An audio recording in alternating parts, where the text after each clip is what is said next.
आपने अष्टछाप की बात करी थी, तो गोविंद स्वामी भी अष्टछाप के कवि हैं। अष्टछाप के 8 कवि हैं ना, तो 8 कवि, वो जो चित्र जो दिया है ना, उस चित्र को आप ये देखिएगा, 8 कवि हैं वो। तो जो 4 कवि हैं वो तो महाप्रभु वल्लभाचार्य के शिष्य हैं। देखो, परमानंद दास, सूरदास, कुम्भन दास और कृष्णदास, है ना।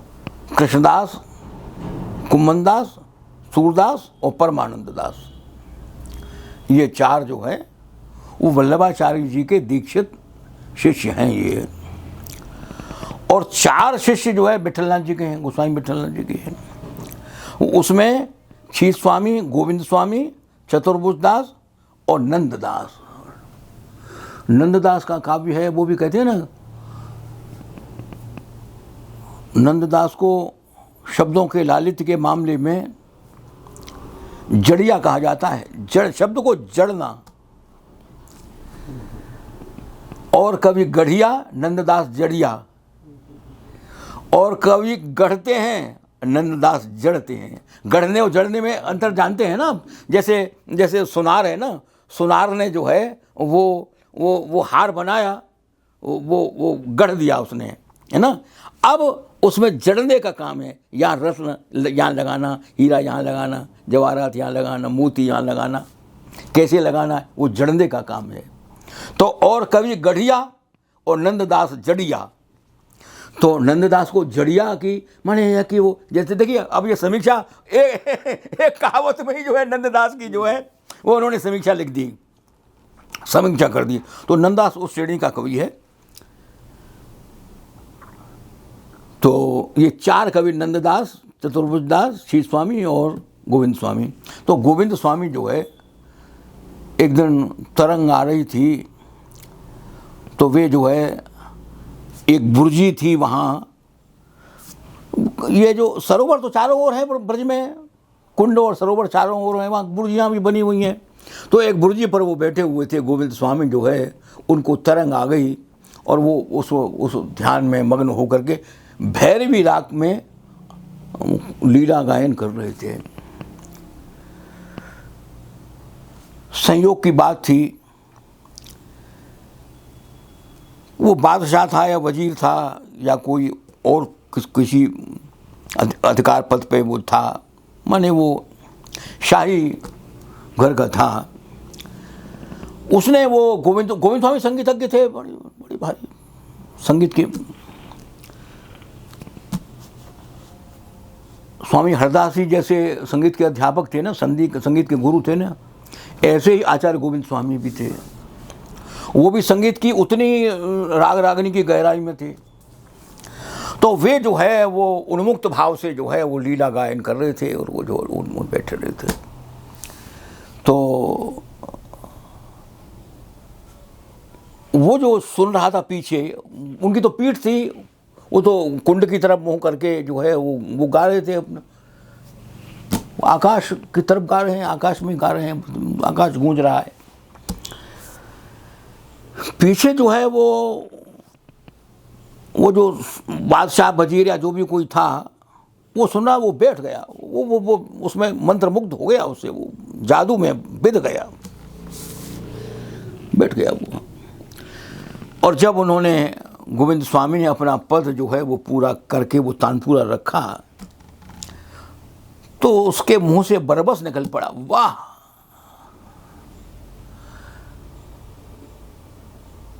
गोविंद स्वामी ने पीछे मुड़ करके देखा और उनके मन में जो है कुछ संदेह हो गया। उन्होंने वो जाकर के बात गोसाई जी से कही। तो उन्होंने कहा, ऐसा है,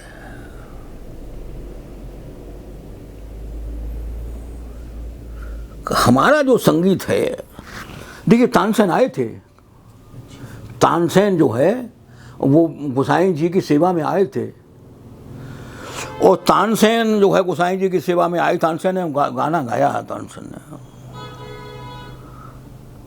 तो उन्होंने एक कानी कौड़ी दी और कुछ मोहरें दी। जो उनके पास थी वो मोहरें दी और उसके साथ कानी कौड़ी दे दी। अब वो सबने देखा, उन्होंने कहा कि ये मोहर दी, ये तो ठीक है, मोहर की बात पर ध्यान नहीं गया लोगों का। नहीं, कानी कौड़ी जो है ये जो दी है, इसे क्या सोच करके दी है, इसमें तो कोई रहस्य। तानसेन पर रहा नहीं गया, ने कहा महाराज आपका प्रसाद, आपका आशीर्वाद तो हर रूप में ग्रहण करने योग्य है, लेकिन ये रहस्य क्या है। तो कहा तानसेन, ये संगीत तो दिव्य कला है,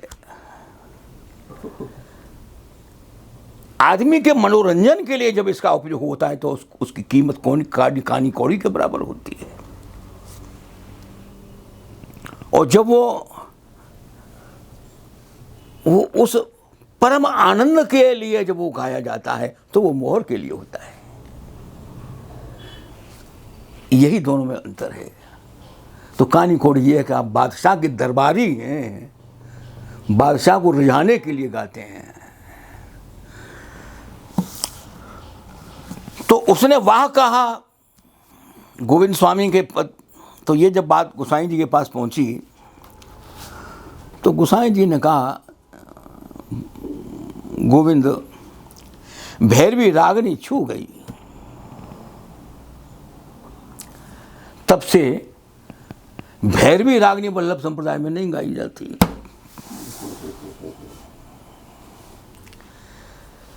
उन्होंने कहा मनुष्य के लिए हमारा संगीत है ही नहीं, हमारा संगीत तो उस परम तत्व के लिए है, परम रस के लिए है, रस के लिए समर्पित है। जो रस रूप है, वो परम आनंद, जो स्वच्छंद है, किसी का गुलाम नहीं है, जो उन्मुक्त है।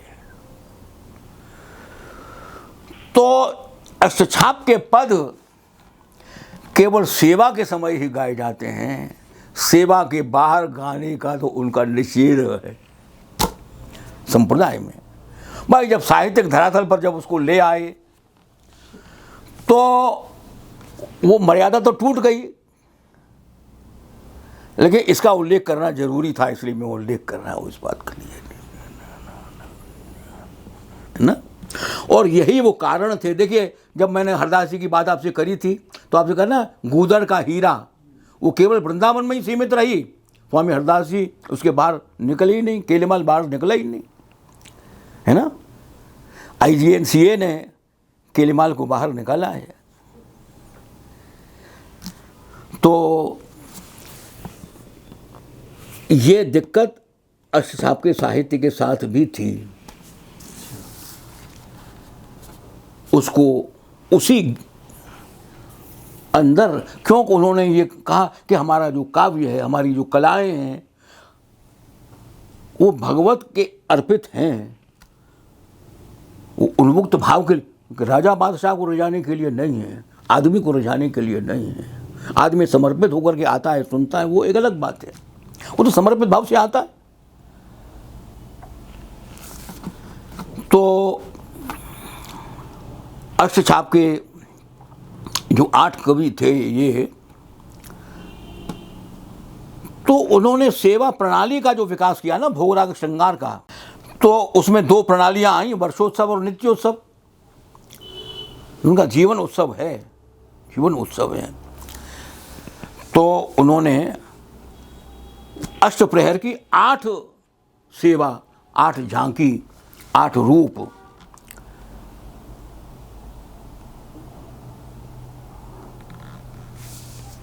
मंगला, ग्वाल, श्रृंगार, राजभोग, सवेरे 6 बजे से लेकर के और 10 साढ़े 10 बजे तक राजभोग हो गया। राजभोग में भोग आ गया। उसके बाद अनोसर, पट बंद हो गया। उसके बाद शाम के 4 बजे से फिर झांकी शुरू हुई। तो उत्थापन, संध्या आरती और शयन, तो इस प्रकार से 8 झांकियां थीं। तो उनके भाव के अनुसार ये कवि कीर्तन करते थे अपने उस समाज गायन में। अब चूंकि 8 झांकी थी तो विट्ठलनाथ जी ने 8 गायकों को, ये स्वयं गायक भी थे और जो है वो कवि तो थे ही, तो इनके लिए 8 झांकियों का विभाजन कर दिया कि परमानंद दास के लिए मंगला थी। परमानंद दास मंगला में जो है वो गायन करते थे, मंगला में समाज गायन करते थे। और सूरदास जी के लिए उत्थापन था।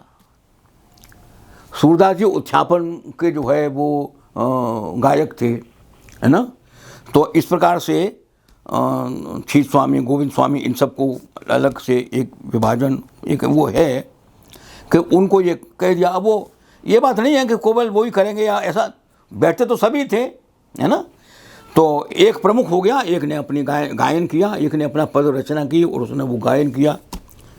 तो 8 झांकी और 8 कवि, इनमें 4 कवि वल्लभाचार्य जी के थे और 4 कवि जो है विट्ठलनाथ गोसाई जी के थे। तो इस प्रकार से 8 झांकियों के 8 कवि हुए। ये अष्टचाप है। वो बात अलग है कि वो अष्टसखा, फिर वो उनकी सखा संबंधी उनके अवतार की बात आई, उनका वो सारा अलग मामला है। कृष्णदास जो थे वो कवि तो थे ही बड़े, अच्छा उनका कृष्ण सागर है, उनका बड़े बंदिश के कवि हैं, वो ऐसी बात नहीं है। चतुर्भुज दास उनके बेटे थे जो विट्ठलनाथ जी के शिष्य थे। कृष्णदास अधिकारी थे। अधिकारी तो आज भी होते हैं ना, मंदिर में होते हैं ना अधिकारी, वो सारी व्यवस्था जो देखते हैं वो अधिकारी होते हैं। तो कृष्णदास उस समय भी अधिकारी थे, वल्लभाचार्य जी के समय में भी वो अधिकारी थे। और कुंभनदास वही हैं जिनको बादशाह अकबर ने बुलाया था, संतन कहा थी करी सो काम। तो कुंभनदास भी वही हिसाब किताब के आदमी थे ना। तो ये लोग समर्पित होकर के तो यहाँ आए थे, है ना। तो जैसे योद्धा सिपाही के सामने कहा जाता है ना कि वो तो अपना बलिदान दे करके ही मोर्चे पर जा रहा है, उन बलिदान तो उसने कर ही दिया। तो समर्पण तो उन्होंने कर ही दिया। समर्पण करने के बाद जो है वो वहाँ सम्मिलित हो रहे हैं। देखिए यहाँ ये समझने वाली बात है, आदमी जब ये आलोचना वगैरह जब ये जो करते हैं ना, वो आज के समाज की दृष्टि से कर लेते हैं। वो देखिए कल का समाज ऐसा नहीं था। अब देखिएगा, स्वतंत्रता संग्राम के तुरंत बाद का जो समय है वो मेरा देखा हुआ है, अनुभव किया हुआ है, उन लोगों के साथ रहा हुआ हूँ मैं ना, और वो मेरे सामने बिल्कुल प्रत्यक्ष है। अस्पताल में सेवा समिति का अस्पताल जब बनाया तो सेवा समिति के अस्पताल में कोई डॉक्टर यदि मरीज से पैसा मांग ले तो वो नैतिक रूप से गर्हित निंदनीय माना जाता था। आज तो जो यदि रोगी चला गया पेट के दर्द के लिए तो उसने कहा कि इसके तो 25 टेस्ट होंगे, इसके 10-20 हज़ार तो पेट के दर्द के टेस्ट ही हो गए, उसको केवल पेट का दर्द ही तो था, है ना। अब उस समय की मैं कल्पना करता हूँ, वो मेरा प्रत्यक्ष देखा हुआ है ना। सेवा समिति का वो जो अस्पताल, तो उसमें सेवा समिति का माने है ही ये कि सेवा भाव से। अब शरण गोपाल जी जो है वो अच्छे खासे व्यापारी थे और अच्छा व्यापार चलता था, लेकिन सेवा समिति में होम्योपैथ के डॉक्टर थे और वो जो है सेवा समिति, वो सेवा भाव से आकर के वो बैठ जाते थे, घंटे 2 घंटे जितनी देर बैठते थे और बड़ी अचूक दवा देते थे और बड़ा उनको ज्ञान था उस चीज़ का ना। तो वो जो है स्वतंत्रता संग्राम के जो जीवन मूल्य, स्वतंत्रता संग्राम ने जो जीवन मूल्य दिए वे जीवन मूल्य मैंने अपने बचपन में, अपने विद्यार्थी जीवन में मैंने प्रत्यक्ष उनको अनुभव किया। भगवान दत्त जी जो है अपने काम से कहीं जा रहे हैं, एक आदमी आ गया, उन्होंने कहा गुरुजी मेरे घर में तो मिट्टी का तेल नहीं है। अब गुरुजी अपना घर जाना तो भूल गए, कहा चल वहाँ धुएं से सप्लाई ऑफिसर के पास चल। तो उसके पास पैसे ही नहीं था, बोले पैसा नहीं, कोई रिक्शा का हम पैसा दे देंगे। अब वो चले गए, घर तो भूल गए, और वहाँ उसके लिए आज ऐसा चरित्र मिल सकता है ना। ये तो मेरे जीवन का अपनी देखी हुई बात मैं कह रहा हूँ, अपना अनुभव। अब ये 500 वर्ष पुरानी बात है। आप 500 वर्ष की पुरानी बातों को वर्तमान के समाज व्यवस्था से आप जो है समीक्षा कर रहे हैं, आप तुलना कर रहे हैं, उसके लिए कहाँ हो तुम, है ना। तो वहां जाकर के इतनी कल्पना करके कोई देखे तो सही, तब उसकी समझ में वो चीजें आएंगी, है ना। तो ये जो समर्पण था, ये समर्पण किसी व्यक्ति के लिए नहीं था। देखिए, बड़ी चीज पाने के लिए आप छोटी चीज का समर्पण करेंगे, बड़ी चीज पानी। उन्होंने उस गृहस्थ से या उस सीमा से कुछ अधिक पा लिया था, चाहे भावात्मक रूप में भाव ही सही। तो भाव क्या कोई मामूली बात है क्या? उसको जो है भौतिक स्वार्थ की तुला से तोलना, उसको तोलना, ये अपने आप में अपने ही दिमाग की उपज है, अपने ही दिमाग का तुम्हारा तंग दिल है, तंग दिमाग है, वैसे तुम उसकी कल्पना कर रहे हो। वरना यदि इनके मन में छोटापन होता तो ये ऐसा काव्य जगत रच सकते थे जिसमें प्यार ही प्यार है, जिसमें आनंद ही आनंद है, जिसमें रस ही रस है। वो तो उस लोक में पहुंच चुके थे। तो भोग राग श्रृंगार और ये 8 झांकी और 8 झांकियों के ये 8 कवि, तो और वो जतिपुरा का वो श्रीनाथ जी का मंदिर, और उनके जतिपुरा के जो आसपास के जो सरोवर हैं, आसपास के जो गांव हैं, जैसे सूरदास जी का स्थान जो बना वो परासौली का बना। आपने परासौली का चित्र देखा होगा, है ना। परासौली का गोपाल प्रसाद व्यास वहीं के थे, परासौली के। तो उस परासौली जो है वो वहाँ ये जो गऊ घाट है ना, यहाँ से ज़्यादा समय उनका परासौली में व्यतीत हुआ। अब वो वहाँ परासौली में अब वो जो चंद्र सरोवर है, उस चंद्र सरोवर पर सूरदास जी की मूर्ति लग गई है। वो तो उत्तर प्रदेश सरकार ने लगाई है ना। एक मूर्ति, बड़ी विशाल मूर्ति, बहुत बड़ी विशाल आकार की, सिद्धेश्वरनाथ श्रीवास्तव ने सूरकुटी पे लगवाई है, बड़ी। उस समय तो शायद वीबी गिरी थे राष्ट्रपति, वो उसका उद्घाटन करने के लिए आए थे, वो उसमें उन्होंने उसका उद्घाटन किया था। तो इस प्रकार से ये जो अष्टछाप हैं, इनकी ये जो 8 झांकियाँ हैं, तो मैंने कहा ना जीवन उत्सव है, तो इसीलिए उन्होंने वर्षोत्सव और नित्योत्सव, है ना, वो उत्सव के आधार पर ही पदों का गायन किया, पदों की रचना की। और अब जो नंददास हैं, ये तुलसीदास जी के भाई थे, चचेरे भाई थे। और एक वक्त ऐसा भी हुआ जब तुलसीदास जी उनसे मिलने के लिए ब्रज में पधारे थे, और वो बहुत प्रसिद्ध जो है वो दोहा भी है, और वो ये किंवदंती भी है, ये कथा भी है कि वो जब श्रीनाथ जी के दर्शन के लिए जब वहाँ गए तो उन्होंने कहा कि वो इति मुरली कित चंद्र का कित गोपिन को साथ, अपने जन के कारण नाथ भय रघुनाथ। उन्होंने तुलसीदास जी ने कहा था कि वो तुलसी मस्तक जबन भय धनुष मान ले हाथ, हैं।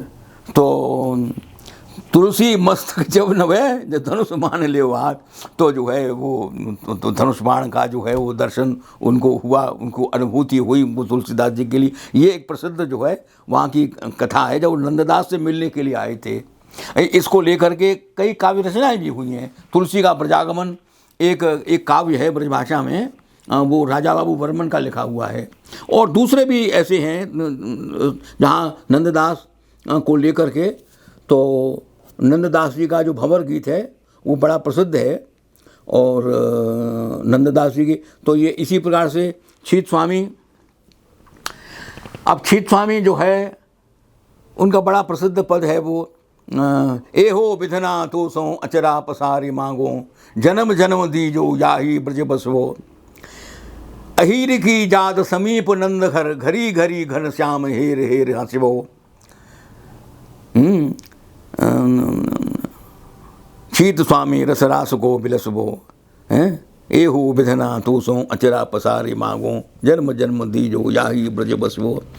तो इसी प्रकार से जो है ये परमानंद दास के जो पद हैं वो आज भी तो सेवा जो हो, जैसे पहले जो है जो वैदिक परंपरा है उसमें प्रत्येक कर्म के लिए, प्रत्येक कार्य के लिए मंत्र बोला जाता है ना। मंत्र के साथ जो है वो कार्य चलता है, वो जो क्रिया विधि है, वो जो कर्म विधि है, कर्मकांड है, उसके साथ वो चलता रहता है। वल्लभ संप्रदाय में पद गायन के साथ वो काम होगा। तो प्रत्येक क्षण का जो है वो पद है। तो अब आज भी हमारे जो घर हैं पुराने, तो वो जैसे भोग लगाया जाता है, जब राजभोग का भोजन बन के पद, असमर्पित का त्याग, ये जो है इस संप्रदाय की मर्यादा है, इस मार्ग की मर्यादा है कि जो प्रभु के लिए समर्पित नहीं है वो हमारे भी लिए काम का नहीं है। असमर्पित का, जो समर्पित नहीं है उसका त्याग, जो समर्पित है वही स्वीकार है। अब भोजन तो पहले अर्पित किया है ना, भोग लगाया, वो प्रसाद रूप में पर ग्रहण कर लिया, वो ग्रहण कर लिया, तो उस समय जो है वो पद गाया जाता है। अहो गोपाल गैल में भूली, परमानंद दास का है। अहो गोपाल गैल में भूली, टेर न सुनी तुम्हारी, परमानंद मोए गोधन की सो इन बोलन पे हारी। तो देखिए इन्होंने जो है किस प्रकार का जो लोक है, किस प्रकार के जीवन की रचना की,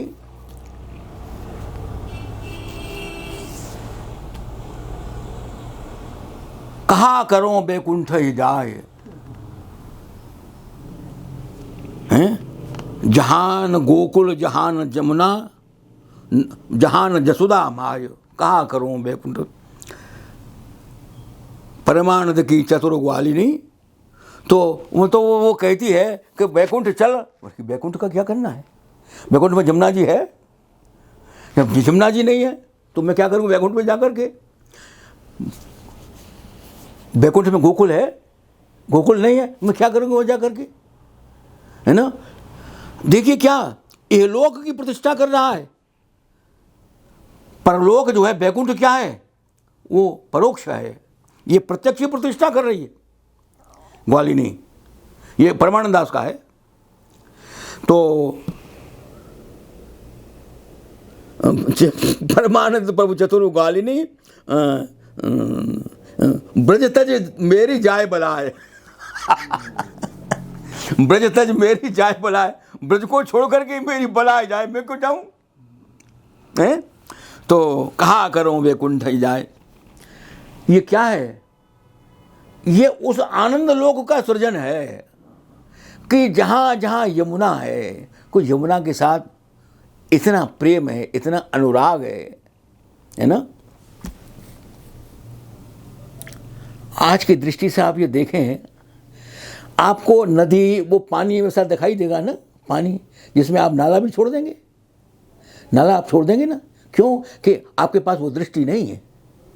वो दृष्टि, जो दृष्टि उस भक्त मार्ग में है ना, को यमुना का ऐसा, उस यमुना के संग वो दिव्य भाव है कि वो उसके लिए बैकुंठ को भी स्वीकार कर रही है। तो ये जो अष्टछाप का जो काव्य वैभव है उसमें सूरदास जी, परमानंद दास जी, कुमन दास, कृष्णदास और ये छीत स्वामी, गोविंद स्वामी, चतुर्भुज तो कृष्णदास के बेटे ही थे। गोविंद स्वामी, ये जो 8 कवि हैं ना, ये अष्टछाप कहे जाते हैं। और इन्होंने जो है उसी भावधारा को, जिस भावधारा का सर्वोत्कृष्ट परिपाक, देखिए अष्टछाप के सभी कवि वंदनीय ही हैं, उसमें ऐसी कोई बात नहीं है। और परमानंद दास जी का भी जो साहित्य है, परमानंद दास जी के भी जो पद हैं, वो बड़े बड़े उत्कृष्ट कोटि के हैं। माने, और देखिए वल्लभाचार्य जी किस प्रकार से उनके साथ बैठे हुए हैं। श्रीनाथ जी के दर्शन करने के लिए कोई राजा आया, राजा तो राजा होता है ना, तो वो सोचता था कि मेरे लिए एकांत में जो है वो दर्शन मिलने चाहिए, मैं तो राजा हूँ, मैं कोई प्रजा थोड़ी हूँ। तो जो है वो उसके जो सेना के लोग थे, जो सिपाही फपाही होंगे, वो सिपाही फपाहियों ने जो है वो सब जनता को, पब्लिक को रोक दिया, और जो है वो राजा वहाँ चला गया, वहाँ दर्शन करने के लिए। वो जगमोहन में जाकर के वो बैठ गया। अच्छा, फिर क्या हुआ, जो भीड़ तो भीड़ होती है ना, तो भीड़ ने जैसे ठेला मारा, तो वो जो मेन गेट था उसका, वो मेन गेट जो है वो अब ये टूट गया या खुल गया या जो भी कुछ हुआ, वो मेन गेट जो है वो खुल गया। तो जो पब्लिक थी, वो जो जनता जो थी, वो जा करके जगमोहन में खड़ी हो गई। राजा भी देखे और सब भी देखे, और वो परमानंद दास जी जो उस समय गायन कर रहे थे, परमानंद दास जी ने समझ ली मामला कि ये मामला हुआ है। तो उन्होंने वो पद रचना की।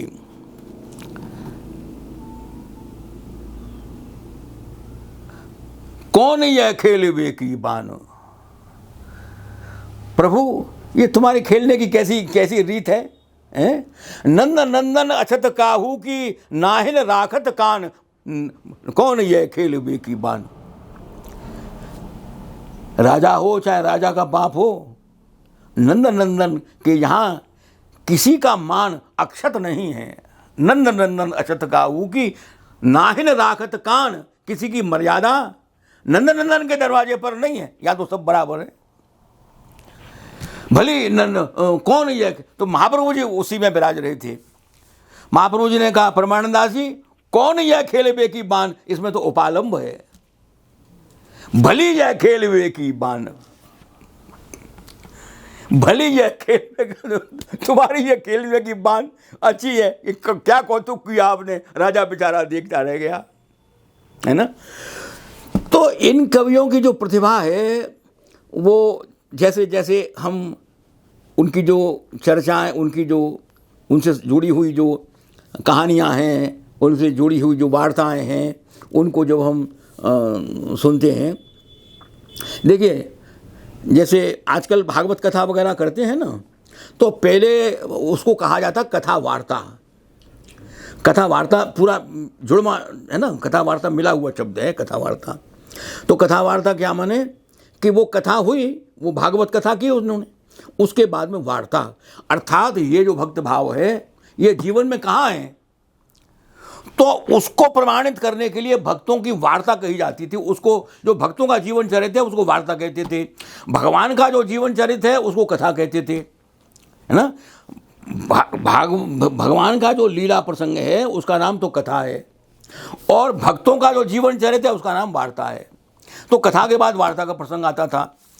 तो उस वार्ता में इन अष्टछाप के कवि हों, चाहे जो है वो दूसरे मीराबाई या स्वामी हरदास जी या और दूसरे जैसे नरसिंह मेहता, है ना, या नामदेव, एकनाथ, इन लोगों के जीवन की गाथा का भी कथा के साथ जो है वो प्रसंग कहा जाता था, उसको कहते थे वार्ता।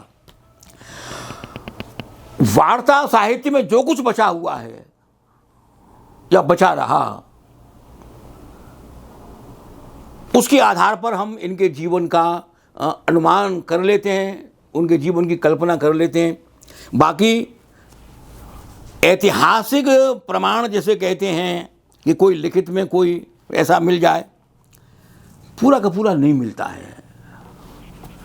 कहीं ना कहीं कल्पना करनी पड़ती है उनका, और कुछ वार्ताएं ऐसी भी हैं जिनमें कुछ अतिशयोक्तियां हैं। अब अतिशयोक्तियां ऐसी हैं कि जिनको सहज मानस स्वीकार नहीं करता कि ऐसा अद्भुत या ऐसा जो है अटपटी जो बात है, तो वो अटपटी बात को कैसे स्वीकार किया जाए जो स्वाभाविक नहीं है। तो उन वार्ताओं में ऐसे तत्व भी मिल गए, वार्ता क्रम में ऐसे तत्व भी मिल गए जिनमें ऐसा कुछ चमत्कार था। तो अब चमत्कार किसी बात को ज़्यादा महिमा मंडित करने के लिए बात कही जाती है।